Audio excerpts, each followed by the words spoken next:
ఓం శ్రీ శివాయ గురవే నమ. శ్రీ మహాగణాధిపతయ నమ. శ్రీమదాంధ్ర మహాభారతం కవిత్రయ విరచితం శాంతి పర్వం చతుర్థాశ్వాసం. కృతికర్త తిక్కన సోమయాజి అమృతవర్షిణి ధారావాహిక 296వ రోజు తత్వదర్శిని కార్యక్రమానికి ఆధ్యాత్మిక ప్రవచకులు మీదికుండ చంద్రమౌళి రసజ్ఞులను ఆహ్వానిస్తూ, అయ్యా నిన్నటి వరకు మనం పరబ్రహ్మ తత్వాన్ని మనువునకు బృహస్పతి చెప్పినటువంటి విధానం, మనం బృహస్పతి సంవాదంలోని ఘట్టాన్ని ముచ్చరించుకుంటూ ఉన్నాం. మనస్సులోని మాంద్యాన్ని తొలగించేది జ్ఞానం, అది ఇంద్రియాతీతమైనటువంటి చైతన్యం. అట్టి జ్ఞానం కలిగి ఉండాలి జీవుడు, సముపార్జించుకోవాలి. ఎలా? కట్టెలో అగ్ని నిక్షిప్తంగానే ఉంటుంది కాబట్టి అది తగలబడుతుంది. అలాగే శరీరంలో పరతత్వం నిక్షిప్తం, భాష్యానికి కనపడదు.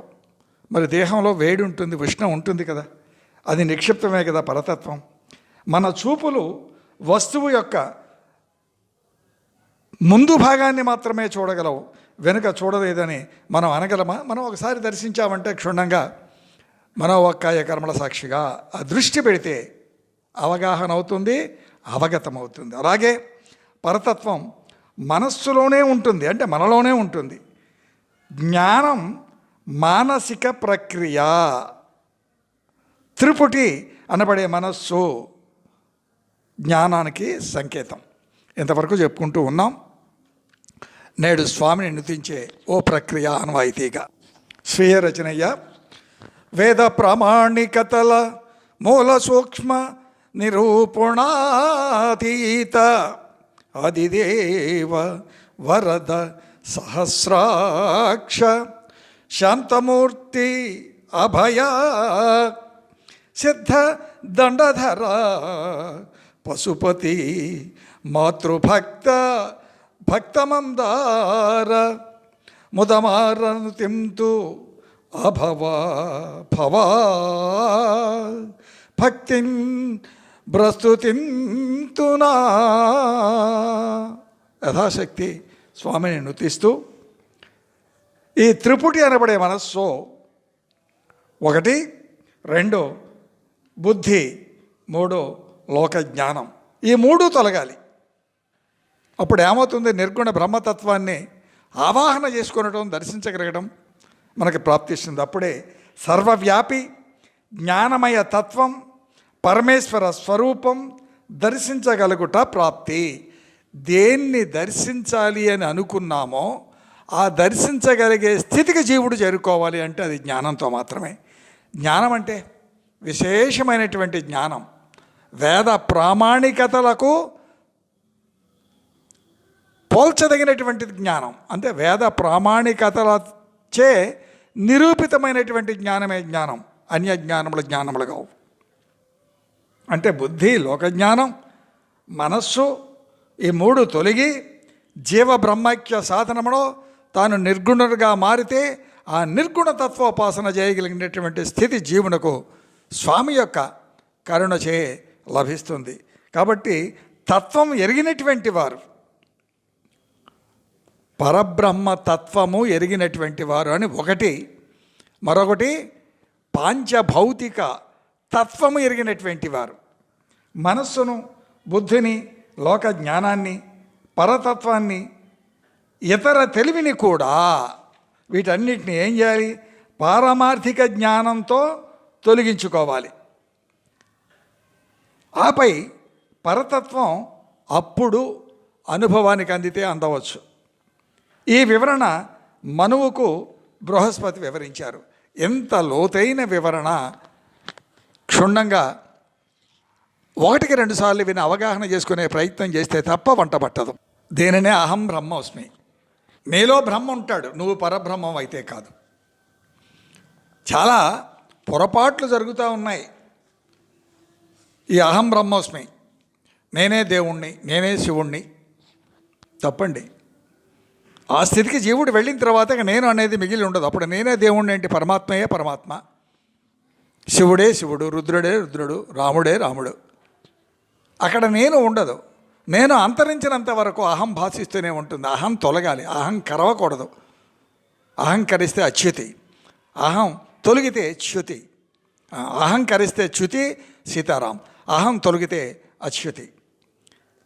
కృష్ణ మహాత్మ్యాన్ని భీష్ముడు ధర్మరాజు కోరిన మీదట వివరించసాగాడు ఇలా: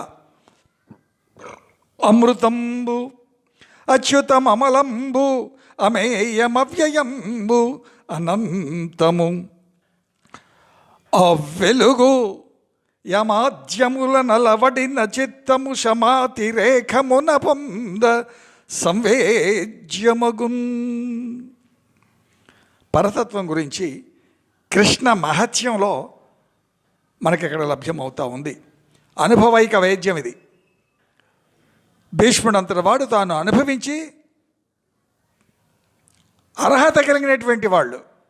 ధర్మరాజు అంటే చెప్పేవాడు భీష్ముడు, వినేవాడు ధర్మరాజు. పాండవులు ధర్మరాజుకి చెప్తా ఉన్నాడు. అంటే శ్రోత ఏ స్థాయిలో తన జీవనాన్ని నెరపి ఉండాలి ఆలోచించాలి సీతారాం. పరతత్వం అనేది ఓ గొప్ప వెలుగు, అది అవినాశి. వెలుగనగా జ్ఞానం, ఇప్పుడే చెప్పుకున్నాం. చ్యుతి లేనటువంటిది, అది ఆరిపోవటం, మలిగిపోవటం, నశించటం ఉండదు. మలినం, కొలత, నాశం, ఆద్యంతాలు లేనటువంటిది ఆ పరతత్వం. మలినం, స్వపరభేదాలు ఉండవు. సదస జ్ఞానం, ఆ వివేకంతో సాధించుకోనవలసినటువంటిది ఆ జ్ఞానం. అది నాశము కానీ తుది మొదలు కానీ లేనటువంటిది, అంటే అవినాశి. యమ నియమాది సాధన సంపత్తితో, అంటే అష్టాంగ యోగ ప్రామాణికంగా నిన్న మొన్న చెప్పుకున్నాం. ప్రశాంత చిత్తంతో మొదలుపెట్టగానే మనసు ఎక్కడికో వెళ్ళిపోతుంది. హిమాలయాలకైతే పర్వాలేదు, సినిమా హాల్కి వెళుతుంది, పార్టీలకు వెళుతుంది. ఆలోచించాలి సీతారాం. ప్రశాంత చిత్తంతో గ్రహించ వీలగినటువంటిది మాత్రమే పరతత్వం. నాకు అందరూ దండం పెడుతున్నారా, నా మీద అందరూ పూలు చల్లుతున్నారా, నన్ను పొగుడుతున్నారా అని ఆలోచిస్తే పరతత్వమే, ఈ తత్వం ఈ తత్వమే. ఆ పరతత్వం నరుని అనుభవానికి అప్పుడు నరుని అనుభవానికి నరుడు నరుడుగా జీవించాలి, నారాయణుని చేరే ప్రయత్నం చేయాలి. అప్పుడు నారాయణ సంగమం అవుతుంది. అదే కృష్ణార్జునుల సంగమం. ఆలోచించాలి సీతారాం.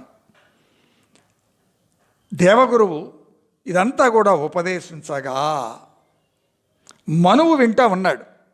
భీష్ముడు ధర్మరాజుతో ఈ వివరణ అంతా కూడా కొనసాగిస్తూ ఉండగా తాత, ధర్మరాజు అదంతా విని, తాత నాకు పూజ్యుడైనటువంటి కృష్ణ పరమాత్మ యొక్క ఆ గొప్పదనం వినాలని కోరికగా ఉన్నది, చెప్పవే అని బ్రతిమలాడాడు.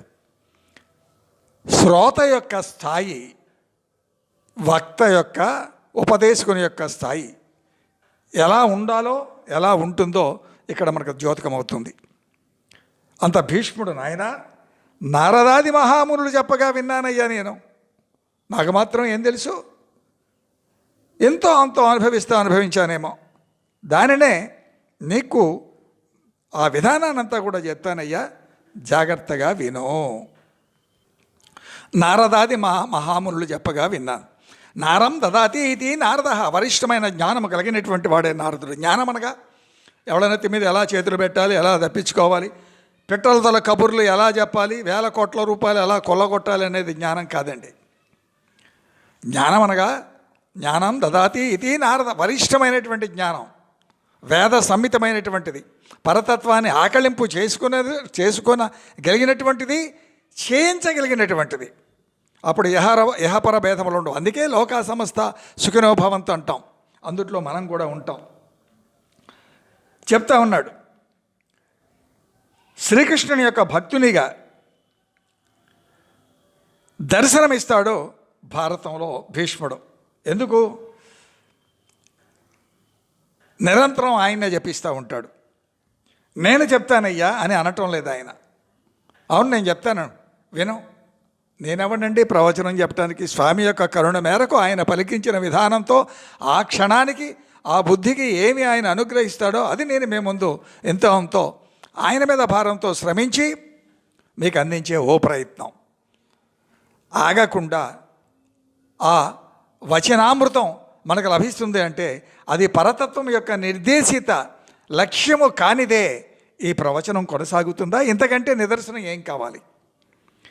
మహర్షులు చెప్పిందే చెప్తాను, నేను చెప్పట్లేదు. నేను చెప్తానని అంటం లేదు ఆయన. మహర్షులు చెప్పిందే చెప్తాను అంటే పరతత్వాన్ని అవగాహన చేసుకొనుటకు, బోధించుటకు, వినుటకు జీవుని యొక్క స్థాయి ఎలా ఉంటుందో, విన్న తర్వాత ఎలా మారుతుందో ఇక్కడ మనకు ద్యోతకమవుతుంది. తటస్థ విధిని నిరూపించాడు భీష్ముడు. తాను తటస్థుడు మాత్రమే, నేనే అని అహంకరించలేదు ఆయన. మూలం ఎవరు? స్వామి కృష్ణుడు. ప్రభ విష్ణుండగు విష్ణుండు అనిలాగ్నితోయ వియదోలలం క్రియానిష్ణాతత్వ వినోదన తృష్టం కల్పించే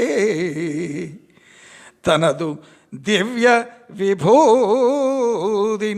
ఆయన కల్పించాడు కాబట్టి నేను చెప్పగలుగుతున్నాను, ఆయన పలికిస్తున్నాడు కాబట్టి నేను పలుకుతున్నాను. ఎవరు? కృష్ణుండు. ప్రభ విష్ణుండగు విష్ణుండు. ప్రభావశాలి అయినటువంటి విష్ణువే కృష్ణుడు. ప్రభావశాలి. ఏమిటి ఆ ప్రభావం? వేద ప్రామాణికతలకు అందనటువంటిది ఆ ప్రభావం. ఇక నేనేం చెప్పగలను? మనకేం ద్యోతకమవుతుంది? అతడు తన దివ్య శక్తితో, తాను కర్మ నైపుణ్యంతో వినోదించాలనే ఆశతో ఆయన కూడా దివ్య నైపుణ్యం, కర్మ యొక్క నైపుణ్యంతో వినోదించాలి. లీలామానుష విగ్రహం అంటాం అందుకనే పరమాత్మని.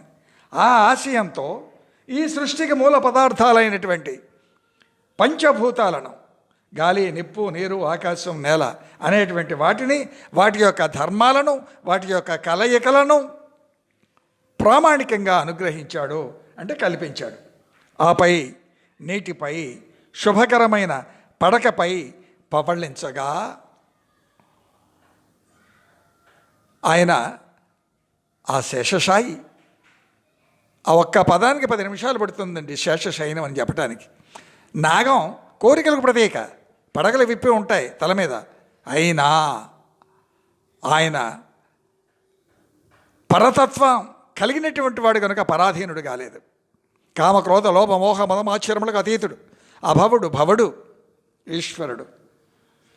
ఆ విధంగా ఆయన శుభకరమైనటువంటి పడకపై పవళించగా విష్ణువు ఆయన యొక్క నాభిలో తామర పువ్వు, దాని నుండి బ్రహ్మ, ఆ బ్రహ్మ మనసులో 7 బ్రహ్మ మానస పుత్రులు ఉదయించారయ్యా.